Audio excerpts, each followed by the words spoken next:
আপনি এখন মানসিক এবং শারীরিকভাবে পুরোপুরি সুস্থ আছেন তো নিশ্চয়ই?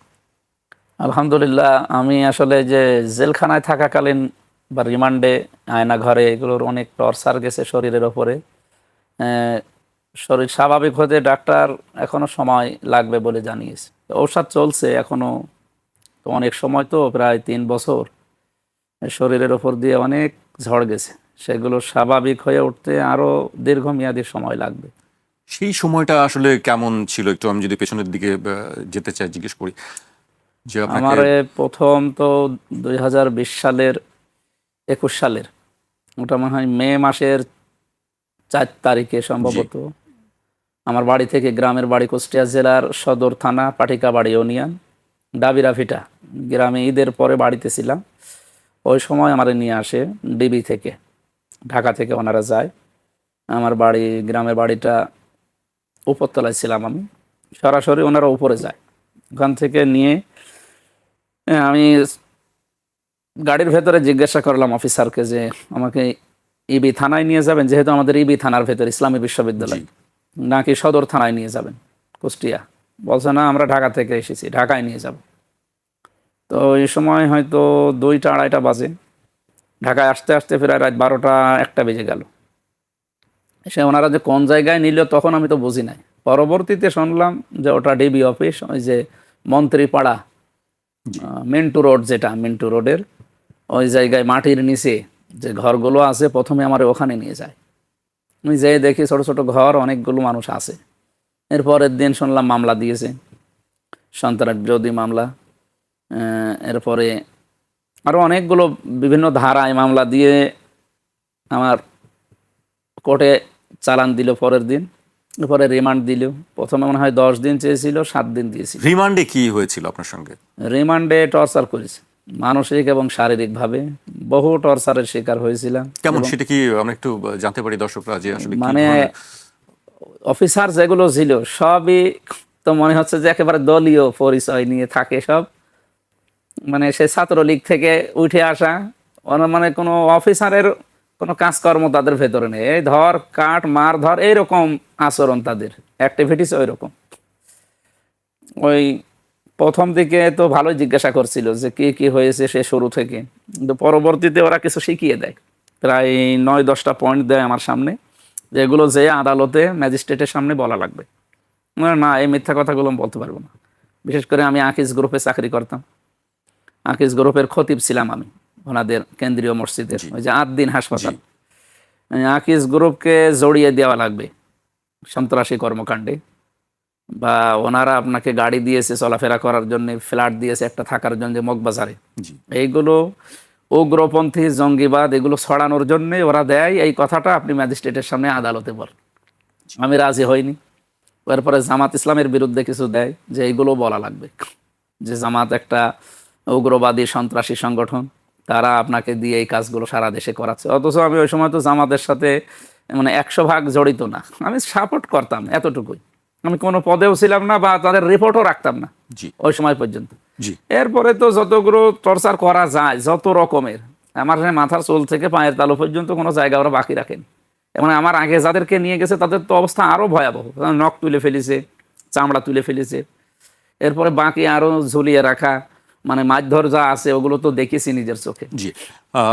একটি অন্য ধরনের অভিজ্ঞতা আপনার জীবনে না, নিশ্চয়ই এরপরে সেটি আরেকটা পাওয়া বিষয় হয়েছে। আছে, জি। এখান থেকে যখন জেলে নিয়ে যায়, জেলে নিয়ে যেমন আর এক কষ্টের ভেতরে দেয়। কারণ জেলখানায় তো সবাই একসাথে থাকে প্রায়।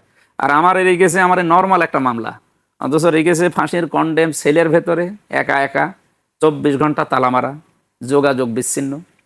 প্রথমে আমার সাথে যে মৌলানা রফিকুল ইসলাম মাদানি, ছোট হুজুর, জি। ওইটা ছিল আমার সাথে। এরপরে মৌলানা মামুনুল হক, মৌলানা শাকাত হোসেন রাজি, হেফাজত ইসলামের বহু প্রায় 75 জন আলেম ছিল আমার সাথে। এরপরে আমার দিয়ে দিল আমির জামাত ডক্টর শফিকুর রহমানের সাথে, অধ্যাপক মিয়া গোলাম পরওয়ার সাহেবের সাথে। এরপরে মৌলানা রফিকুল ইসলাম খান, এরপরে সুইডেন আসলাম ভাই ছিল, নাম শুনেছেন মনে জি। হয়। এরপরে তাজ ভাই ছিল, আক্তার ভাই ছিল, এরপর রাসু ভাই ছিল। এনারা সব আন্ডারওয়ার্ল্ডের লোক, বা ওই যে টপ টেরর বলে যেগুলো, জি। এই মানুষগুলো আমাদের উপর তলায় থাকতো। জি। পুরাতন অনেক কথা আপনার মাধ্যমে আমরা জানতে পারলাম। এবার একটু অন্য প্রসঙ্গে আসি যে আপনি একসময় ইসলামী বক্তা হিসেবে সারা দেশব্যাপী আপনি আপনার ব্যাপক জনপ্রিয়তা, বিভিন্ন জায়গায় ছুটে বেরিয়েছেন। সেখান থেকে রাজনীতি, জেল, তারপর সংসদ সদস্য, সব শেষ। মানে এটি কি আপনার কখনো কল্পনা ছিল যে আপনি কোনোদিন সংসদ সদস্য হবেন? মানে ছোটবেলা থেকে আমার ইচ্ছা ছিল আমি যে কোনো প্রতিষ্ঠানে চাকরি করব, বিশেষ করে শিক্ষকতা, এই লাইনটা ছিল আমার। আর আমি ওইভাবে পড়াশোনা করতাম, মানে সে 1 থেকে মাস্টার্স পর্যন্ত। আমার তো প্রায় সব জায়গায় রেজাল্ট ভালো ছিল, মানে লেখাপড়ার দিকেই মন ছিল। আমি কওমি মাদ্রাসায়, হাফেজি মাদ্রাসায়, এরপরে আলিয়া মাদ্রাসায়, এরপরে স্কুলে, এরপরে বিশ্ববিদ্যালয়। এখন আমি এমফিলে আছি। সেদিন আমার এমফিলের ভাইভা চলে গেল যে কয়েকদিন আগে। বাংলাদেশে এই যে তাফসির মাহফিলের মাধ্যমে দাওয়াতি কার্যক্রমে এই মাহফিলগুলোর ভূমিকা কি, এই বিষয়ে, এই টপিক্সের উপরে আমার এমফিল চলছে। এর উপরে আমার পিএইচডি হবে আশা করছি। আমার উস্তাদরা বা আমার শিক্ষকরা এর উপরে আমাকে দিয়েছে।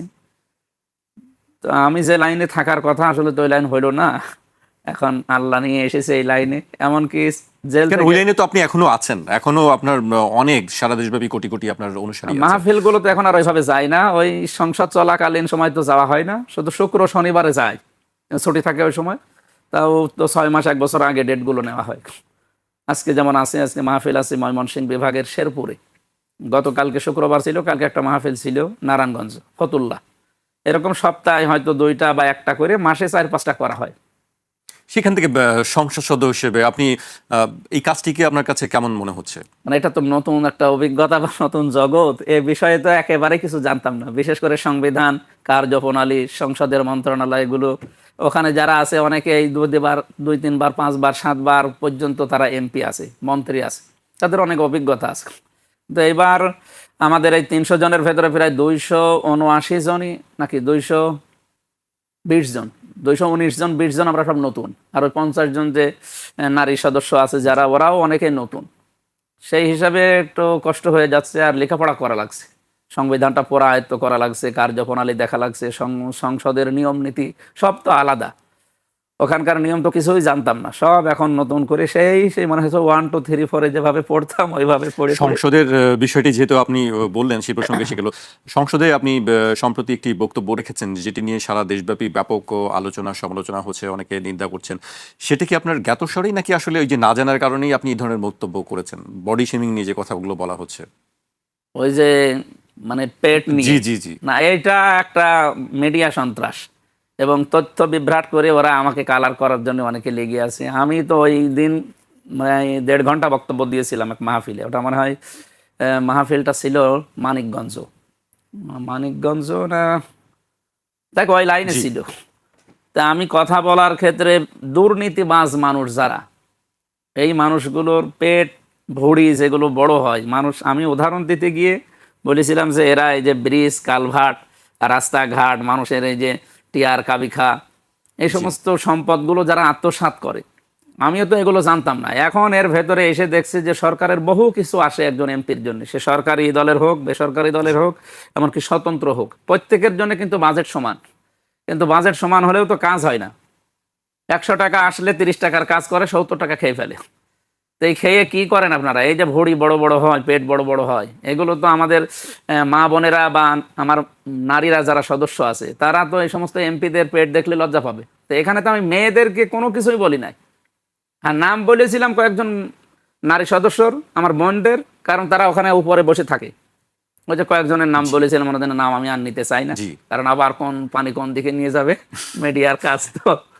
সেই হিসাবে আমি দুর্নীতিবাজ নেতাদের একটা মানে এই যে ভড়ি বা পেট যায় বলেন, এটা তুলে ধরেছিলাম। ওইটাকে ওনারা মেয়েদের কাছে লাগিয়ে আমারে মেয়েদের কাছে কালার, পরবর্তীতে তারা বুঝেছে যে না, এটা আমাদের তো কিছুই বলেনি। আপনি 1.5 ঘন্টা বক্তব্য শুনে দেখেন, ওই জায়গায় যার নাম বলা হয়েছে ওইটা কাটছাট করে তারে লাগিয়ে দিয়েছে যে তাদের পেটের কথা বা ভড়ির কথা। আপনার বক্তব্যের জন্য মানে ওত পেতে থাকে আর কি, কখন আপনি কোন জিনিসগুলো বলেন সেই বিষয়গুলো মিডিয়ার খোরাক হয়ে যায়। সেরকমই আরো বেশ কয়েকটি বক্তব্য আমি মনে হয় আমরা সবাই শুনেছি, যেটি আপনি যারা অভিনেত্রী আছেন, নায়িকাদের নিয়ে অনেকবার কথা হয়েছে। সেটি হচ্ছে আপনি একটা বিষয় নিয়ে কথা বলছেন, সেটি কাট করে দেখা যাচ্ছে লাগিয়েছে। পরিমণির বিষয়ে আপনি একাধিকবার কথা বলেছেন, রাশ্মিকা মান্দানাকে নিয়েও আপনি কথা বলেছেন। সেই বিষয়গুলি আসলে কি একটু খোলাসা করবেন? কেন আপনি এই জায়গাতে আমার ওই দিন সিলেট মৌলভীবাজারে একটা আলোচনা ছিল। মৌলভীবাজার কমলগঞ্জ থানায়, দিনের বেলায় ওটা।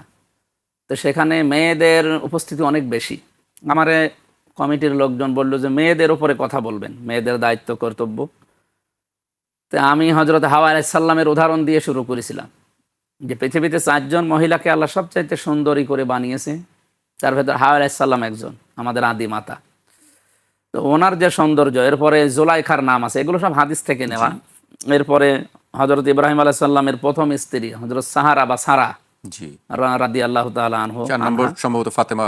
এরপরে ফাতেমা। জি, এর ভেতরে আমি বলেছিলাম এখন যারা বিশ্ব সুন্দরী হয়, যারা নায়িকা, এদের কথাগুলো আমি কিন্তু এই যুগান্তরেই পড়েছিলাম। জি, আপনাদের এই যুগান্তরে বা আরো বিভিন্ন পত্রিকা তখন জেলখানায় যেত, বিশেষ করে সমকাল, যুগান্তর, ডেইলি স্টার, এইগুলো যায় ভেতরে। এমনি আপনার সঙ্গে তো দেখা হয়েছে নিশ্চয়ই, আপনি অনেকবার বলেছেন যে পরিমণির সঙ্গে আপনি না, ওই যে কোর্টে দেখা হতো, কোর্টে দেখা হতো। কোর্টে আমার তো সামনাসামনি, উনি সামনের ওই যে এই সে কি গারদে থাকতো, আমরা ওই সামনের ওই গারদে থাকতাম, দেখা হয়তো, কথা বলি না, এমনিতে দেখা হয়েছে। জি, তাই আমরা যুগান্তরের ওই যে পত্রিকার যে রিপোর্টগুলো আসে, ওখানে একদিন পড়তে পড়তে দেখি যে বিশ্ব সুন্দরীর তালিকায় এদের নাম আছে, বা এরা চেহারার কাটিংয়ে এখন পৃথিবীতে অন্যতম। আমি উদাহরণ দিতে গেলে বললাম যে যাদের নাম আমরা এখন বলি পৃথিবীতে যে বিশ্ব সুন্দরী, এই সমস্ত নায়িকাদের নাম, এদের চাইতে 1000 গুণের সুন্দরী ছিল আমাদের আদি মাতা হযরত হাওয়া আলাইহিস সালাম। কিন্তু তিনি তার সৌন্দর্যকে প্রদর্শন করে বেড়াননি, তার এই সৌন্দর্যকে তিনি ব্যবসার পণ্য বানাননি, অথচ এখন অনেকে এগুলো বানায়। তো এইগুলো মানে ছোট করেছি, খাটো করেছি কোন জায়গায়? আমি তো একটা উদাহরণ দিতে গিয়ে নামটা চলে এসেছে, ওখানে কাজ করে বসে নিয়ে ওটাই ভাইরাল। ওইটা দিয়ে এই যে রাশমিকা, ওই মহিলার নাম তো আমি দেখা তো দূরের কথা, যেমন নামও তো ভালো জানি না, ওখানে পড়েছিলাম যা তাই পড়েছিলাম। এরপরে যে ইনি তো পরিচিত একজন নায়িকা, আরো আছে অনেকেই। ঐশ্বরিয়ার নামও আপনি হ্যাঁ, এখন এইগুলো পরিচিত নাম বলে মুখে চলে এসেছিল, অনেকেই তো জানে এদের বিষয়গুলো। জি।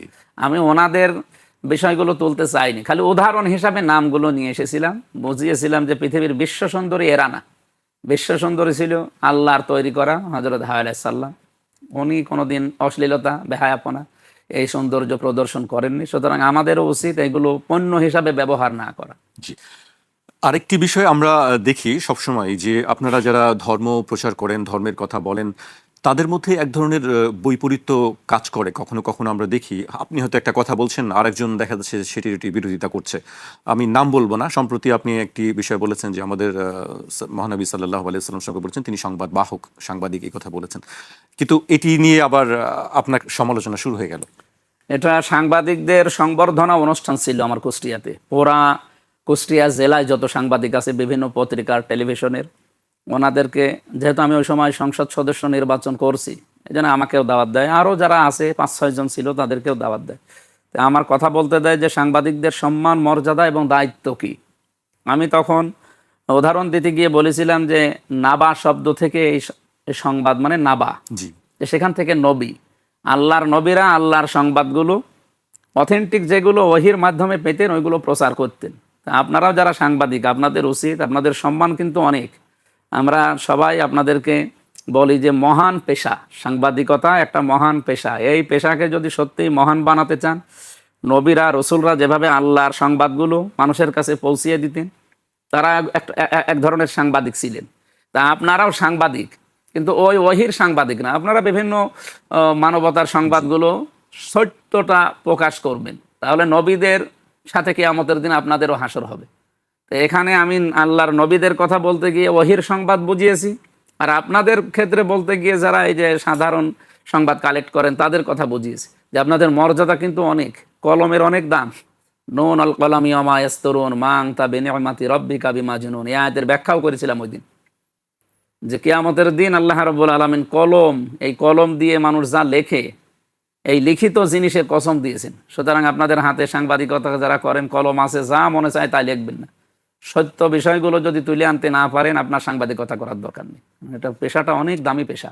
জি, আমি কয়েকজন সাংবাদিকের নামও বলেছিলাম ওই দিন, যে সাংবাদিকতা করতে হলে সাংবাদিক মাহমুদুর রহমানের মতো হবেন, এরপরে সাংবাদিক কনক সরোয়ারের মতো হবেন, সাংবাদিক ইলিয়াসের মতো হবেন, এইরকম নাম বলেছিলাম। যে সাংবাদিকতা এরকম নির্ভীকভাবে করেন, আপনার মর্যাদা দুনিয়া আখেরাতে বাড়বে। জি।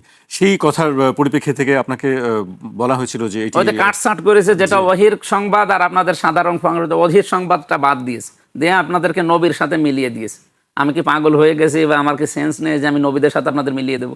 তাহেরি সাহেবের বক্তব্য নিশ্চয়ই আপনি শুনেছেন, আপনাকে নিজে ওনার তো কথাটা কোনো বলেছেন। কমন সেন্স নেই বা মাথার তারও ঠিক আছে কিনা, মানে কি করে, এই যে কয়েকদিন আগে যে বিষয়টা নিয়ে উনি ওয়াজ মাহফিলে ফতোয়া দিয়ে দিল যে আমির হামজার ফাঁসি দেওয়া লাগবে ওনার, তা আমি কি বলেছিলাম ওই দিন আর উনি কি করলো, ওই যে বললাম যে ওনাদের নাম আমি আর বলতে চাই না, সংসদ সদস্য নারীরা যারা আছে আমার বোনেরা, ওনাদের যেহেতু বাড়ি ওই এলাকায়, ওনাদের পক্ষে নিয়ে, অথচ ওনাদের খারাপ কোনো কথাই আমি বলি নাই, বা মেয়েদেরকে নিয়ে কোনো খারাপ মন্তব্য করা তো দূরের কথা, আমার মা নেই, আমার আমার স্ত্রী নেই, আমার বোন নেই, আমার নিজের মেয়ে আছে 3টা, আমি তাদেরকে খারাপ চোখে দেখবো বা নিম্নে নামিয়ে দেবো কোন কারণে? তাদের সম্মান আরো সব জায়গায় বাড়িয়ে দেয়। আমার মাহফিলগুলোতে প্রায় 20 মিনিট 25 মিনিট শুধু আলোচনায় থাকে মেয়েদের সম্মান, মর্যাদা এবং দায়িত্ব নিয়ে। তো ওনারা মানে তিনারা যে, যেমন আমি নাম বললাম, আপনি যে গিয়াসউদ্দিন আত্মাহেরি, তিনি আপনার পিছনে এইভাবে পেছনে লাগে কি, ওনারা তো ওই যে জনপ্রিয়তা, মাজার ঈর্ষা ভক্ত নাকি? মানুষ, ওনারা ওই যে বাবা ভক্ত মানুষ, ওনাদের ওয়াজ মাহফিলের ভেতরে কোনো মাল ম্যাটারেস পাবেন না, খালি ওই বাবা কি করেছে, দাদা কি করেছে, অথবা আমার এই পীর সাহেব কি করেছে, এইগুলো নিয়ে মানুষকে শিরিক বেদাত এইগুলোর দিকে নিয়ে যায়। ইসলাম যারা সঠিক বোঝে বাংলাদেশে, আপনি তাদেরকে জিজ্ঞাসা করেন ওগুরকে আসলে ইসলামের কোনো কথা ওর ভেতর থেকে আসে, আবেগটা কাজে লাগিয়ে, নবীর প্রেমের আবেগটা কাজে লাগিয়ে মানুষকে বিভ্রান্ত করে আর শিরিক আর বেদাতের দিকে নিয়ে যায়। মানুষ তো ভরসা করবে শুধুমাত্র আল্লাহর ওপরে, এমনকি রসুল্লাহ আমার কোনো উপকার করতে পারে না, শুধু উপকার করতে পারে, ক্ষতি করতে পারে, এটা আল্লাহ তাআলা, এটা কোরআনের কয়েক জায়গায় আল্লাহ দিয়েছেন। কিন্তু ওই মানুষগুলো শুধুমাত্র ওই যে ইয়া আলী বাবা, শাহ আলী বাবা, কেল্লা বাবা, ফতে বাবা, এই জয় বাবা, সব বাবা নিয়ে মানুষদেরকে শিরিক বেদাতের ভেতরে নিয়ে এইগুলো যেতে কি চায়। বাবা, এই বিষয়গুলো কি? ওদের কাছে তখন বাধা লাগে, দেখে যে এগুলো বাধা হয়ে দাঁড়াচ্ছে, এই তখন আমার এই কাটসাট বক্তব্য নিয়ে মানুষের কাছে কালার করে। কিন্তু আমার মনে হচ্ছে দেশের মানুষ এখন বোঝে, ওনাদের কথা এখন আর মানুষ খায় না, মানুষ বুঝে ফেলেছে তো ওদের ধর্ম ব্যবসায় ভাটা পড়ছে, কারণ ও একটু পুরাটাই যারা ভণ্ডামি করে এর মানুষ এখন শিক্ষিত মানুষরা বুঝে ফেলেছে, এমনকি গ্রাম্য মানুষ এখন জানে যে ওর কোনো তাল মাতাল নেই, মানে আগা মাথা নেই। তাছাড়া ওরা কোন কারণে এই যে আমার পেছনে লাগবে, কই কোনো যারা মানে যে সমস্ত আলেমদেরকে এই দেশের মানুষ মানে আলেম মনে করে, সাইয়্যেদ কামাল উদ্দিন জাফরি হাফিজাহুল্লাহ, এরপরে এই যে শায়েখ আহমদুল্লাহ, মৌলানা মিজানুর রহমান আজহারি, এই মানুষগুলোকে কোনোদিন আমার বিপক্ষে কথা বলতে শুনেছেন? আর বলবেও না, কারণ এমন একটা জ্ঞানী মানুষ। বলে খারা ওই তাহেরি ভাইয়ের মতো আরো যারা আছে সব বাবা নিয়ে মানুষদেরকে বিভ্রান্ত করে, ওই মানুষগুলো এগুলো বেশি করে, ওগুলো আমরা পাত্তা দিই না বা কিছু মনেও করি না, যার যে কাজ সে করে যাক, তার জবাবদার আল্লাহর কাছে দেওয়া লাগবে। জি, আপনার বক্তব্য শুনছিলাম অনেক বিষয় নিয়ে, যে বিষয়গুলো নিয়ে আসলে সবসময় আলোচনা হয়, বিতর্ক হয়, আপনাকে ঘিরে এক ধরনের মানে ভাইরাল বলা হয়, যে আপনি কিছু বললেই সেই জিনিসগুলো ভাইরাল হয়, ওত পেতে থাকে, আপনি কখন কি বলেন। আপনার কাছ থেকে আরো বেশ কয়েকটি বিষয় আমার জানার আছে। আপনি একটি কথা বলছিলেন যে আপনি রাজনীতির সঙ্গে সম্পৃক্ত ছিলেন না, আপনি জামায়াতের সঙ্গেও রাজনীতি করতেন না। আপনি আমার যতদূর মনে পড়ে, আপনি একটা খুব জনপ্রিয় বহুল প্রচলিত একটি বক্তব্য আছে, আপনি সেখানে উল্লেখ করেছিলেন যে আপনার দাদা দীর্ঘ 21 বছর যাবত আওয়ামী লীগের চেয়ারম্যান হিসেবে দায়িত্ব পালন করেছেন এবং আপনার 14 গোষ্ঠী বা বংশের মানুষরা আওয়ামী লীগের সমর্থক ছিলেন। একটা বিপরীত জায়গা আওয়ামী লীগের রাজনীতি, বা আমি যদি জামায়াত ইসলামের রাজনীতি ধরি, বিপরীত জায়গা, সেই বিপরীত জায়গা থেকে আপনি জামায়াত ইসলামীতে আসার কারণ কি? আমার দাদার বাবা, ওনারা বা দাদার চাচা, আমি তো অত দূর পর্যন্ত ভালো জানি না, ওনাদের সময় ইউনিয়নের মেম্বার ছিল, এরপরে চাচা তো দাদা, আমার দাদার ভাই যেটা, উনি চেয়ারম্যান ছিল 2বার, এরপরে দাদার শালা, উনি ছিল জামাত ইসলামী থেকে, আব্দুর রশিদ, একবার ছিল, এরপরে মানে দাদার বোনের ছেলে মানে আমার চাচা, জি, উনি ছিল 2বার আওয়ামী লীগের সময়। তো ওই সময় তারা হয়তো ওই যে জাতীয় পার্টিতে ছিল, পরবর্তীতে আওয়ামী লীগ আসার পরে আমাদের জানেন ওই এলাকায় মাহবুবুল আলম হানিফ জি, একচ্ছত্রভাবে এলাকা নিয়ন্ত্রণ করে, মানে জোর করে হলেও তারা সব আওয়ামী লীগের সাথেই মিলেমিশে থাকতো। কিন্তু আমি আর আমার বাবা, মানে বাবা এমনিতেই রাজনৈতিকভাবে অ্যাক্টিভ কোনো দলেই ছিল না, নামাজ কালাম পড়ে গ্রাম্য মানুষ, আমি তো সেই মাদ্রাসায় ভর্তি হওয়ার পর থেকে শিবিরের সাথে সম্পৃক্ত ছিলাম, কিন্তু তাও অ্যাক্টিভ না, ওই সমর্থন করতাম আর ওই মাসে মাসে ইয়ানত নিত, এই বেশি প্রোগ্রামেও যেতাম না। জি, আমার লেখাপড়ায় আমার মানে প্রথম রাজনীতি লেখাপড়াটাই, পরবর্তীতে আমি শিবিরের সাথী পর্যন্ত হয়েছিলাম, সদস্য হতে পারিনি, সদস্য হতে গিয়েছিলাম কিন্তু ফেরত এসেছিলাম, কারণ অনেক নিয়ম নীতি তো আর অনেক পড়াশোনা করা লাগে, শিবিরের সদস্য হওয়া খুব কঠিন। যে এরপরে জামাতে আমি সমর্থন করতাম, আমি অ্যাক্টিভ ছিলাম না। তো কোনোদিন আওয়ামী লীগকে সমর্থন করেনি বা ভালোবাসেনি বা ওই দলে যোগও দেয়নি। আমার দাদা, চাচাতো দাদা যেটা, ওনারা যেহেতু আওয়ামী লীগের সাথে সম্পৃক্ত ছিল, আমার বহুবার বলতো যে মাহবুবুল আলম হানিফের সাথে বা ওনার ভাই যে আতাউর রহমান আতা উপজেলা চেয়ারম্যান ছিল, এদের কাছে যে হাতে হাত দিয়ে ওই দলে যোগ দিয়ে একটা কার্ড বানিয়ে দেয়, তাহলে সারা দেশে আর মাহফিলে, তাফসির মাহফিলে, ওয়াজ মাহফিলে কোনো বাধা দেবে না। কারণ আমার খুব বাধা দিত। আমার তো 100টার প্রায় 90টা মাহফিলে 144 ধারা জারি। আমি যাওয়ার আগে দেখা যাচ্ছে 44 ধারা জারি। এই ঝামেলা যেন সামনে আর পোহাতে না হয়, এই জন্য বারবার তারা এই চেষ্টা করে। না না, আমি আওয়ামী লীগ করবো না, আর আওয়ামী লীগ আমি পছন্দ করি না, কারণ ওদের কাজ কারবার আমার কাছে ভালো লাগে না। তো সেই হিসাবে আমার বাবা সহ যারা চাচাতো দাদা আছে, চাচাতো চাচা আছে, গ্রামবাসী যারা, এরা আমার সবার বিরুদ্ধে ছিল। ওই যে আমি জামাতের ঘেঁষা, এই জেলে গেলাম, 3 বছর জেল খেটে আসলাম তো এই কারণে। না, আওয়ামী লীগে যদি আমি করতাম বা সাপোর্ট করতাম, ওই সময় যদি ফল দিয়ে আমি ওই দলে যোগ দিতাম, তো জেল খাটা তো দূরের কথা, আমার তো পদে দিয়ে দিত। জি, সেটি আমরা দেখলাম আর কি। আরেকটি বিষয়, আপনি জানেন যে পশ্চিমবঙ্গে সম্প্রতি ক্ষমতার পালাবদল হয়েছে, সেখানে বিজেপি হিন্দুত্ববাদী যে যে ধর্মভিত্তিক রাজনীতি তারা করছে, তারা ক্ষমতা আছে। ক্ষমতা আসার পরে একাধিক বিষয়ে, বিশেষ করে কোরবানির ব্যাপারে, ব্যবসা প্রতিষ্ঠানের ব্যাপারে নানানভাবে তারা বিভিন্ন জায়গায়, আমরা দেখছি, খবর পাচ্ছি যে মুসলমানদের উপরে তারা বিভিন্ন জায়গায় নির্যাতন, হামলা এগুলো হচ্ছে। আর আরেকটি খবর, আমি যেটি একেবারে সর্বশেষ খবর, সেই খবরটি একটু উল্লেখ করতে চাই। ভারতের ঐতিহাসিক ভোজশালা কামাল মাওলা মসজিদ কমপ্লেক্সকে দেবী বাগদেবীর মন্দির হিসেবে ঘোষণা করেছে মধ্যপ্রদেশ হাইকোর্ট। আদালত বলছে এই কমপ্লেক্স রাজা ভোজের সংস্কৃত শিক্ষার কেন্দ্র ও সরস্বতী মন্দির ছিল, সেখানে এখন শুধু মন্দিরের পূজার অধিকার বহাল থাকবে। এতদিন মুসলমানরাও সেখানে নিয়মিত নামাজ আদায় করতেন। এই ঘটনাকে আসলে আপনি কিভাবে দেখছেন, যে দুই দেশের মধ্যে আসলে কি ধরনের প্রভাব পড়তে পারে বলে আপনার কাছে মনে হয়? আসলে মূল বিষয়টা এখানে যে বিজেপি যেটা হিন্দুত্ববাদী, এদেরকে আমি রাজনৈতিক দল মনে করি না, আর বলিও না। এর একটা সন্ত্রাসী সংগঠন। তাছাড়া ওনারা এতদিন যা করেছে এগুলো মানুষের কাজের ভেতরেও পড়ে না। আজকে হিন্দুদের কয়েকটা সাক্ষাৎকার আমি কলকাতায় দেখলাম। হিন্দুরা যারা গরু লালন পালন করে, যারা বিক্রি করে, ওর উপরে যারা নির্ভরশীল, তারা পর্যন্ত এখন মোদির ওপরে খেপা। এমনকি ক্ষোভ রাগ তারা ঝাড়ছে, বলছে যে আমরা কি করে খাবো, আমরা তো এগুলো দিয়ে আমাদের জীবিকা নির্বাহ করি, তাহলে আমাদের চাকরির দিক মোদি। তো এই গোমাতার এই সমস্ত একটা ভুয়া ধোয়া তুলে মুসলমানদের ওপরে এখন কোরবানি একটা ওয়াজিব বিষয়, কি দিয়ে করা লাগবে সেই পশুর নাম পর্যন্ত হাদিসে আছে। ওট বলেন, মহিষ বলেন, গরু বলেন, এরপরে ছাগল বলেন, ভেড়া বলেন, দুম্বা বলেন, এগুলো নাম সব উল্লেখ করা আছে। তা আপনি মাতা, আপনাদের মাথা কোথায় পেয়েছেন? এগুলো তো আপনাদের ধর্মেও নেই, সব মানানো। আমি তো হিন্দু ধর্মেরও অনেক কিছু লেখাপড়া করেছি, জানি তাদের ধর্ম সম্পর্কে। মাথা তারা বানিয়েছে। বিভিন্ন মানুষ প্রশ্ন করে, গরু যদি ওদের মা হয় তাদের বাবাকে। মানুষের কমন সেন্স যদি শুধু সেন্স থাকে, তাও তো এরকম একটা এই বানোয়াট ধর্ম পালন করা কিন্তু তো কোনো সেন্স যুক্ত মানুষের দ্বারা সম্ভব না। মোদী সহ তাদের সরকার যেটা করছে, এটা সাম্প্রদায়িক দাঙ্গা তৈরি করার জন্য, এটার ফল কিন্তু ভালো হবে না। বিশ্বে এখনো 200 কোটির উপরে মুসলমান আছে। সুতরাং আপনারা যারা আরম্ভ করেছেন এই মুসলিমদের অত্যাচার, জুলুম, নির্যাতন দিয়ে, আর কোরআনের বাণী আমরা যেহেতু 100% বিশ্বাস করি, মসজিদ, মন্দির, ধর্মীয় উপাসনালয়, এগুলো থেকে আঘাত থেকে বিরত থাকা দরকার, ধ্বংস করা থেকে। কারণ এগুলোই আঘাত করলে সরাসরি, যেহেতু মসজিদ আল্লাহর ঘর বলা হয়, এখান থেকে সরাসরি, এর আগেও আমরা দেখেছি ইতিহাস থেকে, কোরআনের তাফসির থেকে, যে সূরা ফিলের ভেতরে যে ঘটনা আছে, আল্লাহর ঘর ধ্বংস করতে এসে আবাবিল, বিশেষ করে আবরাহাকে আল্লাহ নিজের হাতে ধ্বংস করে দিয়েছে গজব দিয়ে। আমারও আশঙ্কা হচ্ছে, না জানি এদের ওপরও কোনো গজব চলে আসে কিনা, যেখানে বছরের পর বছর ধরে আল্লাহর ইবাদত হয়, হঠাৎ করে কি একটা মন্ত্র আপনি সামনে নিয়ে এসে সেটাকে আবার মন্দির ঘোষণা দিচ্ছেন। এটা তো মুসলমানদের শুধু অস্তিত্বে আঘাত না, আল্লাহর অস্তিত্বেও আঘাত লাগছে।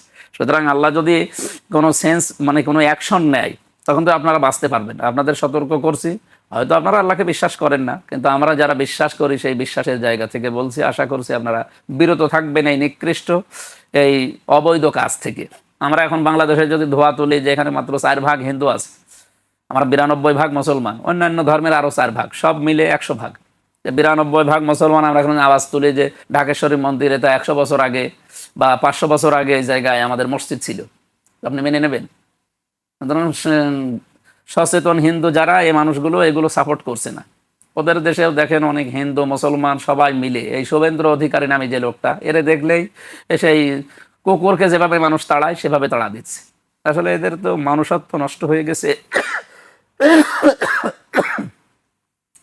আশা করছি তাদের সেন্স যেহেতু আছে, তাদের কমন সেন্স এটা আবার ফিরে আসবে। এই সাম্প্রদায়িক দাঙ্গা এগুলো তারা বন্ধ করবে। ভারত আমাদের প্রতিবেশী রাষ্ট্র, আমরা প্রতিবেশীর আচরণ তাদের কাছে চাই, এবং মুসলিম নিধন, মুসলিমের উপরে যে অত্যাচার জুলুম নির্যাতন চলছে এটা যেন খুব তাড়াতাড়ি বন্ধ হয়, নয়তো এর জন্য যে পরিস্থিতি তৈরি হবে এর দায়িত্ব মোদিকে নেওয়া লাগবে। জি। এবার আপনি আপনার এলাকার বিষয়ে আমি একটু জানতে চাই যে আপনি কুষ্টিয়া ৩ আসন থেকে সংসদ সদস্য নির্বাচিত হয়েছেন। মানুষের একটি ব্যাপক প্রত্যাশা আছে, আপনার নিজেরও কিছু উদ্যোগের কথা আমরা জানি যে আপনি এই কাজগুলো করতে চান। খুব অল্প কিছু সময় হয়ে গেছে, আমি মূল্যায়নের জন্য আমি বলবো না যেটি অনেক কিছু সময়, কিন্তু আপনার এখন কি মনে হয় যে কুষ্টিয়ার আপনার আসনের যে সমস্যা, কি মনে হয় যে আপনার এই সমস্যাগুলি আসলে সবচেয়ে বড় সমস্যা? আমার কুষ্টিয়ার সদর আসনে, বিশেষ করে সদর থানা আর ইবি থানা মিলে তো আমার আসন 4.5 লাখেরও প্রায় ভোট। আমার সবচাইতে বড় সমস্যা হয়ে দাঁড়িয়েছে মাদক এবং বেকার সমস্যা। এই দুইটাকে কন্ট্রোল করতে না পারলে আগামী থেকে কুষ্টিয়াতে বসবাস করা কঠিন হয়ে যাবে। ইজি বাইকেরও তো একটি আমরা দেখি যে ব্যাটারি চালিত রিক্সা এত পরিমাণে হয়ে গেছে, মানে 3000 থাকার কথা যেখানে সেখানে হয়ে গেছে প্রায় 12,000, কন্ট্রোলের বাইরে।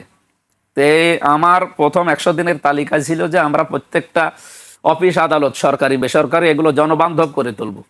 ডিসি অফিসে, এসপি অফিসে, টিওনো অফিসে, থানায়, এরপরে সিভিল সার্জন অফিসে, এই মৎস্য ভবনে, এরপরে বিএডিসি, এই সমস্ত জায়গায় মানুষ যেতে ভয় পায়। আমি চেষ্টা করেছিলাম এই জায়গাগুলোতে মানুষ যেন সহজে যাতায়াত করতে পারে ভয়হীনভাবে, বিশেষ করে থানাটা। সেইটার সংস্কৃতি এখনো চালু করতে পারিনি। আর মাদকের জন্য আমার বাড়ি এখন কুষ্টিয়া 6 রাস্তার মোড়ে, ওই নদীর ধার দিয়ে, এটার মানে অঙ্গরা কি বলে, স্বর্গরাজ্য বলা হয় এখানে, গড়াইয়ের পাশ দিয়ে।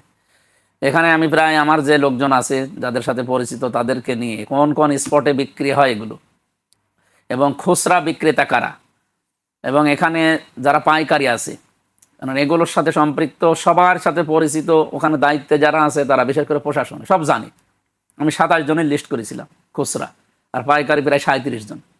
এগুলো আমি জমা দিলাম থানাতে। প্রশাসন জানে? হ্যাঁ, প্রশাসনকে জমা দিলাম। দেওয়ার পরে ওই দিন রাত, আমার মনে হয় শপথ নেওয়ার খুব বেশি হলো 3 দিন পরে আমরা শপথ নিলাম, 17 তারিখে। 20 তারিখের ঘটনা। আমার কয়েকজন মাদক সেবী বা মাদক বিক্রেতা তারা এসে বলছে, আমাদের নাম আপনি লিস্ট করে দিয়েছেন থানায়, ওরাই তো আমাদের কাছে টাকা খায়। আমি আশ্চর্য হলাম, কার কাছে নালিশ দিলাম, আর হিতে তো বিপরীত হয়ে যাবে, কারণ ওরা তো সব আগেই জেনে ফেলছে।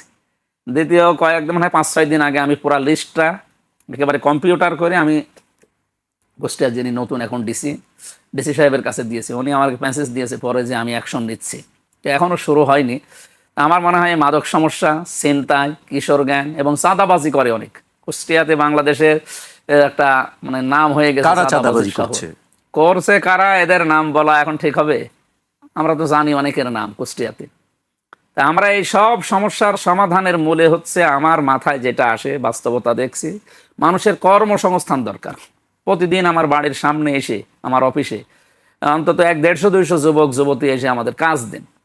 হ্যাঁ, আপনি যা বলছেন আমরা ওগুলো করবো না। আমরা চাঁদাবাজির সাথে বিভিন্ন স্ট্যান্ডে, হাসপাতালে, জেলখানার গেটে এবং এই যে মাদকের সাথে আমরা যারা জড়িত, আমরা সব ছেড়ে দেবো, কিন্তু কাজ দেন।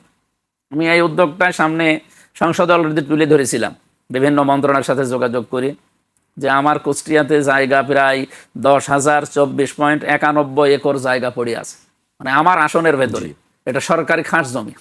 এই জমিতে কোনো কাজ হয় না, বছরের পর বছর পড়ে আছে। মহিন মিলটা আপনারা জানেন, ওটা 100 বছরের পুরাতন মিল, একটা পড়ে আছে, কোনো কাজ নেই। 300 বিঘার উপরে জমি। এরপরে ওই যে জগতের যে চিনির মিল, এটা প্রায় 750 বিঘা জমি।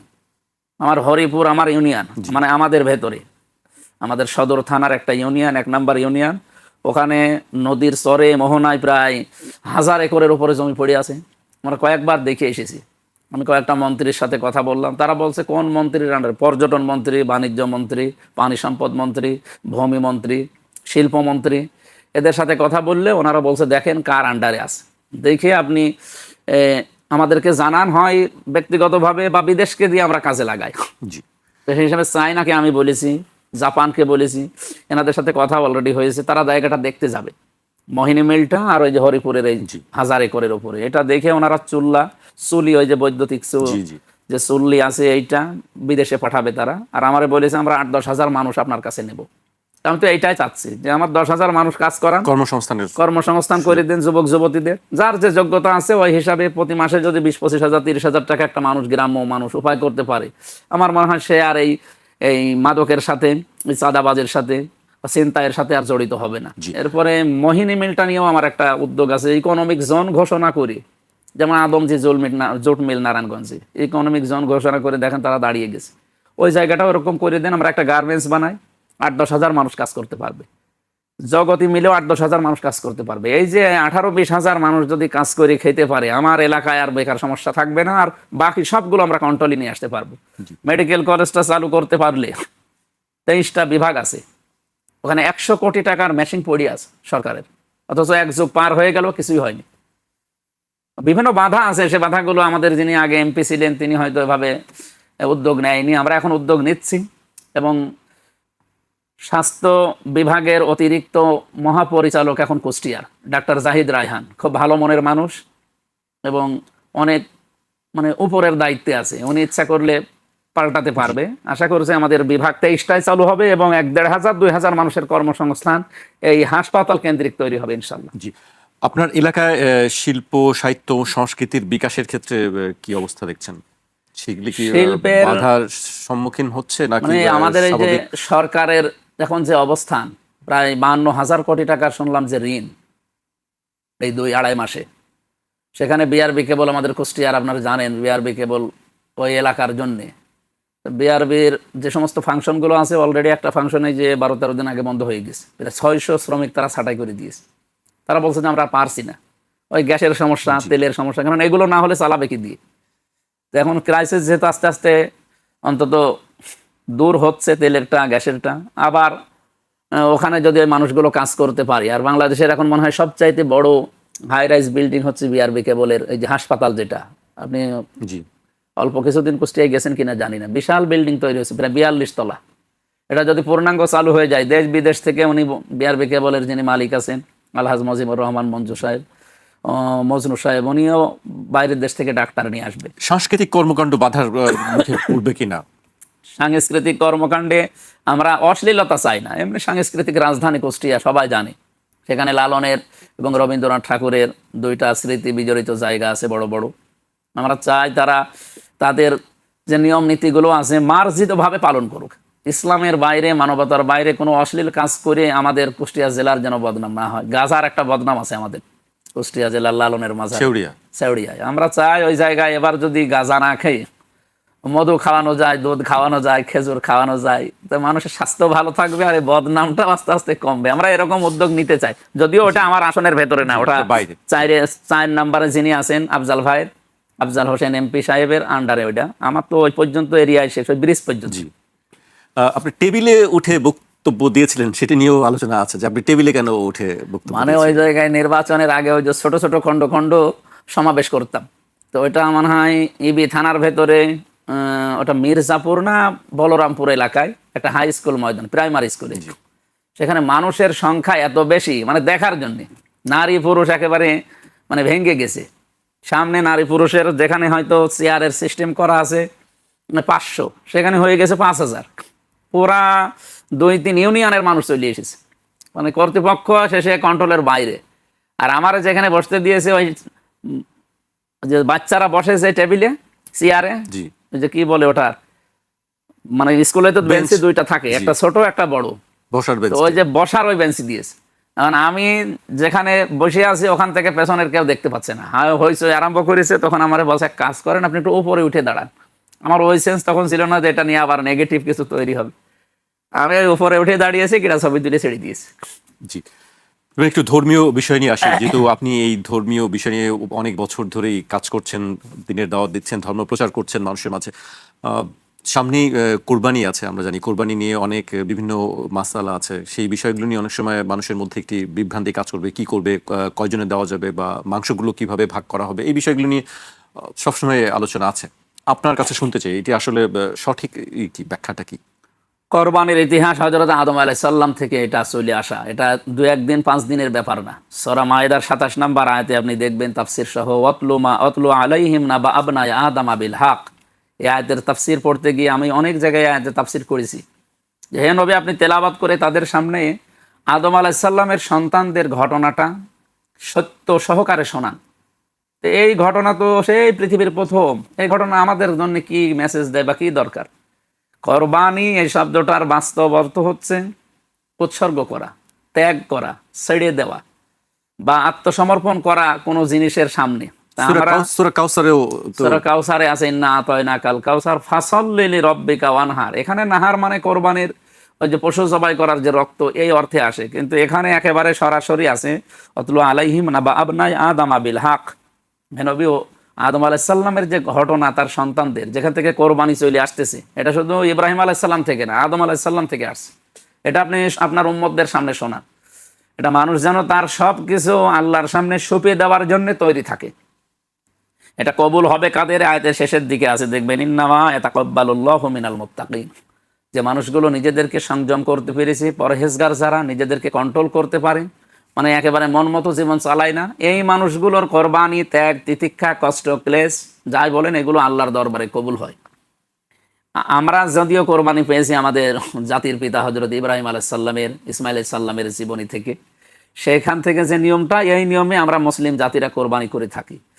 এর ভাগাভাগি নিয়ে মতভেদ আছে, গোশত ভাগ নিয়ে এবং কোরবানিতে ভাগ দেওয়া নিয়েও মতভেদ আছে। এটা মতভেদপূর্ণ মাসালা, এই জন্যে টেলিভিশনে এগুলো ওইভাবে ওপেনভাবে আমি বলি না। তারপরও মাসলা যেহেতু এসেছে, অন্যদের মত আমি শ্রদ্ধা করি, কিন্তু আমি যেহেতু আবু হানিফা রহমতুল্লাহ আলাইহির মাযহাব অনুযায়ী চলি, তার মাযহাব অনুযায়ী নিয়ম নীতি কোরআনে, এটা সূরা হজের 28 নম্বর আয়াতে আছে। আল্লাহ রাব্বুল আলামিন ওখানে কোরবানির গোশত ভাগ করার ক্ষেত্রে একটা নিয়ম দিয়েছেন, ফাকুলু মিনহা ওয়া আতিমুল বাইসাল ফাকির, যে তোমরা নিজে খাও, মানে যারা অভাবী এই মানুষগুলোকে দাও, আর যারা দুস্থ এই মানুষগুলোকে দাও। এখানে তাফসিরে প্রথম নম্বরে নিজে খাওয়ার কথা আছে, ফাকুলু মিনহা। 2 নম্বরে যারা আত্মীয় স্বজন যারা আছে এই মানুষগুলোর কথা আছে। 3 নম্বরে যারা দুস্থ, একেবারে অসহায় এতিম মিসকিন, এদেরকে দেওয়ার কথা আছে। আপনি যদি একা একা সব খেয়ে ফেলতে পারেন পরিবারস্থ লোকদেরকে নিয়ে, কোনো অসুবিধা নেই, কিন্তু এটা একটা সুন্নাত নিয়ম, এটা একটা মোস্তাহাব নিয়ম, সুন্নাত না মোস্তাহাব নিয়ম। আপনি পালন করলে আপনার সওয়াব হবে আরো বেশি। আর ভাগ দেওয়ার ক্ষেত্রে যে মাসলাটা আমরা জানি, এদেশে যারা মাযহাব মানে না, আহলে হাদিস দাবি করে যারা, এ মানুষগুলো ভাগাভাগের ভেতরে নেই। ওরা বলে এক পশু একজন দেবে, কোনো ভাগ ভাগ দেওয়া যাবে না। কিন্তু আবু হানিফা রহমতুল্লাহ আলাইহির মাযহাব অনুযায়ী আমরা 7 ভাগ পর্যন্ত দিতে পারি, একটা গরুতে, একটা উঠে, আর এর নিচে যারা আছে ছোটোখাটো ছাগল, দম্বা, এগুলোর জন্যে 1 ভাগ, একজন একাই দেওয়া লাগবে। আর গরুতে উঠে আপনি 7 জন পর্যন্ত ভাগ দিতে পারবেন, কিন্তু প্রত্যেকের ভাগ আবার সমান হওয়া লাগবে। কারণ 70,000 টাকা দাম, 7 জন যদি দেয়, কেউ দিয়েছে 12,000, কেউ দিয়েছে 8,000, হবে না, প্রত্যেকেই 7 ভাগ হলে 10,000 করে দেওয়া লাগবে। এই নিয়ম নীতি নিয়ে ওই যে ভাগ মাসাইল, ওই আহলে হাদিস ভাইদের সাথে কিছু মতভেদ আছে।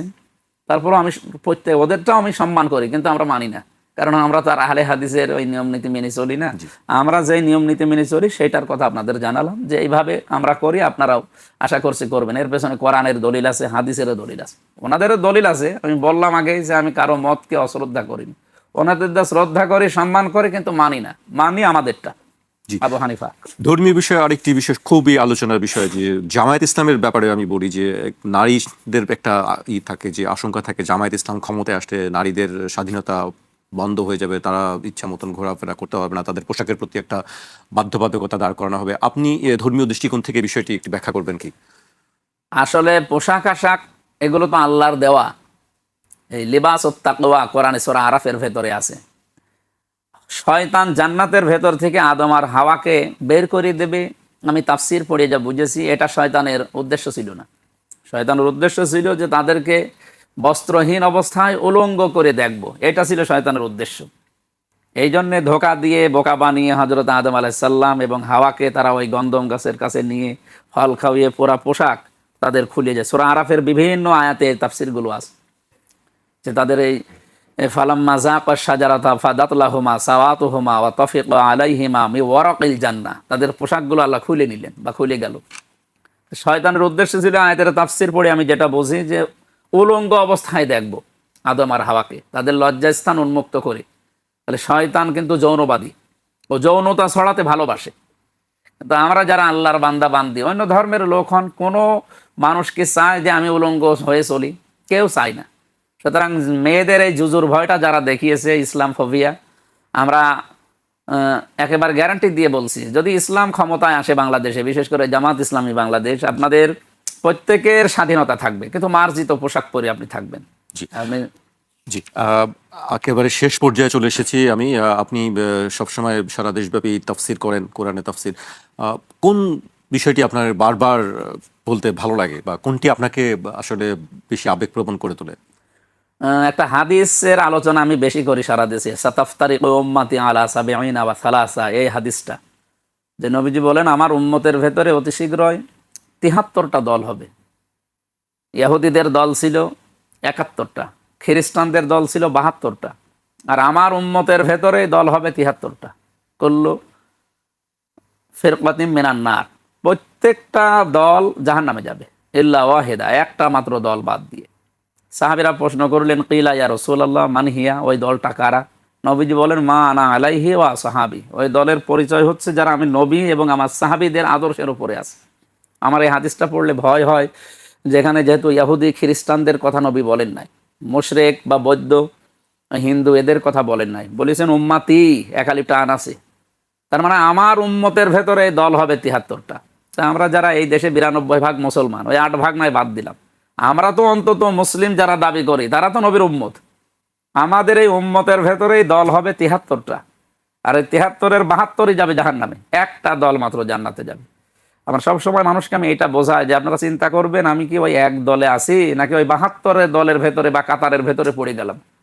ওই ৭২ কাতারের ভেতরে পড়ে গেলে কিন্তু আপনার মুসিবত আছে সামনে, কারণ প্রত্যেক নবীর প্রত্যেকটা উম্মতেই জান্নাতে যাবে, খালি আবা বাদ দিয়ে। সাহাবী প্রশ্ন করলেন, কিলা ইয়া রাসূলুল্লাহ মান আবা, এই আবা কি? নবীজি বললেন, যারা আমাকে অনুসরণ করে চলে এই মানুষগুলো আমার উম্মত, আর যারা আমার অনুসরণ করে না, খালি মুখে মুখে বলে, এই মানুষগুলোই অস্বীকারী আবা। যারা আমাদের উচিত হচ্ছে সবসময় চিন্তা ভাবনা নিয়ে চলা, আমি ওই এক কাতারে থাকতে চাই, নবী এবং সাহাবীরা যা যা করেছে আমি ওইভাবে আমার জীবনকে সাজাতে চাই, নয়তো আমার সামনে যে মুসিবত শুরু হবে কেউ বাঁচাতে পারবে না। জি, আমরা শেষ করব। আমি একেবারে খুব সংক্ষেপে একটি প্রশ্নের উত্তর জানতে চাই। আপনি নিশ্চয়ই শুনেছেন সেই আপনার সমালোচনাটি। সবাই বলে যে চীনের দুঃখ হুয়াংহো, জামায়াতের দুঃখ আমির হামজা। এই বক্তব্যের আপনার কি জবাব আছে? আমি শেষ করব একেবারে সংক্ষেপে। জামাতের দুঃখ বলতে, ওরা এখন মিডিয়া সন্ত্রাসী আমার পেছনে লাগিয়ে আমার বক্তব্যগুলো, আমি তো গ্যারান্টি দিচ্ছি সেই বিশ্ববিদ্যালয়ে যখন আমি ভর্তি হই 10 সালে, 12-13 সাল থেকে হয়তো মাহফিলের এলাকায় যেতাম, কুষ্টিয়া, মেহেরপুর, চুয়াডাঙ্গা, এই সমস্ত। 15 সাল থেকে আমার বাইরে আসা, আমার মাস্টার্স 15 সালে শেষ হয়ে যায়, এরপর থেকে আমার বাইরের জেলাগুলোতে আমি আসি। এই যত জায়গায় কথা বলেছি আমি ওপেন চ্যালেঞ্জ দিচ্ছি যে কোনো কথা আমার 1.5 ঘন্টা, 2 ঘন্টা, 2.5 ঘন্টা বক্তব্য দেই আমি প্রত্যেক জায়গায়। আপনি পুরাটা বক্তব্য শুনে যদি দেখেন যে আমি এই বিষয়ে ভুল করেছি বা ভুল বলেছি, নিজের মানে নিজে ইচ্ছাকৃতভাবে, অজান্তে মানুষের মুখ দিয়ে কোনো কিছু বের হয়ে গেলে সেটার দায় আমার না, বা সেটা আমি ইচ্ছা করে বলিও না। যদি অনিচ্ছাকৃত কোনো ভুল হয় সেটার জন্য আমি ক্ষমা চাই বা দোষ স্বীকার করছি, কিন্তু আমি ইচ্ছা করে এমন কিছু বলি না যেটার দ্বারা আল্লাহর ইসলামের ক্ষতি হবে বা জামাত ইসলামী বাংলাদেশের ক্ষতি হবে। এগুলো এই কাটছাঁট করে আমাকে আসলে কোনো কিছু পায় না তো ইস্যু, এই ইস্যুটাকে কাজে লাগিয়ে সেদিন আমিরে জামাত কুষ্টিয়া গিয়েছিল, যে বলছে আমির হামজাকে নিয়ে পড়া জাতি মাঝে মাঝে খুব হইচই করে, অথচ এই হইচইটা করে কেন? এই কাটছাঁট বক্তব্য নিয়ে তারা হইচই করে, এদের ভিউ বাড়ে নাকি। অনেক ইউটিউবার ব্যক্তিগতভাবে আমার সাথে কথাও বলে, মৌলানা কিছু মনে করবেন না, আপনারা নিয়ে ছাড়লে আমাদের ভিউ অন্যকে নিয়ে হয়তো 5টা হলে আপনাকে নিয়ে 5,000 হয়, এই আমাদের কিছু টাকা পয়সা কামাই হয় আপনার মাধ্যমে, এই জন্য আপনি কিছু মনে করেন, অথচ আমার ক্ষতি হয়ে যায়। তাদেরকেও বলবো আপনারা সত্যটা তুলে ধরবেন। সুতরাং আমি কারো দুঃখ হতে চাই না, আমি সবার জন্য আল্লাহর যে নিয়ামতগুলো আছে এগুলো প্রচার করে মানুষের সাথে থাকতে চাই ইনশাআল্লাহ।